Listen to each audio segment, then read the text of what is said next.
네, 잠시 후엔 내란 우두머리 등의 혐의로 기소된 윤석열 전 대통령의 5차 공판이 열립니다. 이번에도 지상 출입구를 통해 공개 출석하게 되는데요. 네, 계속해서 현장에 나가 있는 취재 기자 연결해 보겠습니다. 김태욱 기자 나와주시죠. 네, 서울중앙지방법원에 나와 있습니다. 윤석열 전 대통령의 내란 우두머리 혐의 5차 공판이 잠시 뒤인 오전 10시 15분 417호 형사대법정에서 열립니다. 윤 전 대통령은 앞선 3차와 4차 공판 때와 마찬가지로 오늘도 포토라인을 거쳐 이동할 예정입니다. 여태까지는 취재진 질문에 아무런 답을 하지 않았었는데요. 하지만 지난주 영화 관람 등 공개 행보를 보였던 데다 대선을 일주일 앞두고 열리는 재판인 만큼 오늘은 공개 발언이 있을지에도 관심이 쏠리고 있습니다. 한편 내란 사건 재판장인 지귀현 부장판사의 술접대 의혹과 관련해 대법원 조사도 계속 진행되고 있습니다.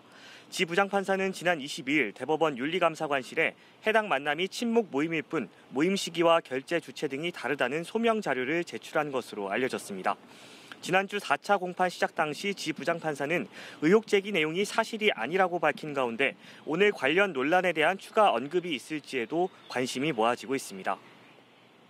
네, 김 기자. 그리고 오늘 재판에 출석하는 증인과 핵심 쟁점도 설명해 주시죠. 네, 오늘은 비상계엄 당시 국회에 출동해 현장을 지휘했던 이상현 전 특전사 1공수여단장이 증인으로 출석합니다.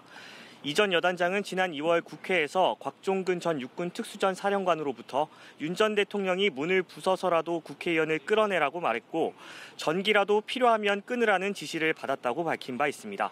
앞서 4차례 공판에서 증인으로 출석했던 군 간부들 모두 국회의원을 끌어내라는 지시가 있었다고 증언했는데요.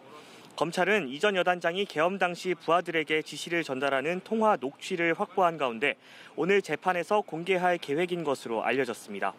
한편 지난 23일 경찰이 확보한 윤 전 대통령의 비화폰 서버 기록이 오늘 재판의 핵심 쟁점이 될 걸로 보입니다. 윤 전 대통령은 계엄 당시 군경 지휘관에게 비화폰으로 직접 지시를 내린 것으로 알려졌는데요.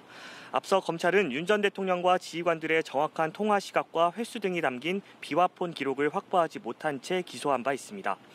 이미 기소된 사건에 대해 압수수색 영장을 청구할 수 없는 만큼 검찰이 비화폰 서버 기록을 재판 증거로 쓰려면 재판부가 직권으로 압수수색 영장을 발부해야 하는데요.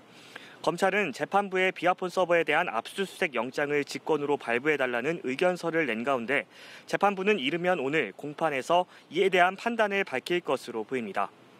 지금까지 서울중앙지법에서 전해드렸습니다.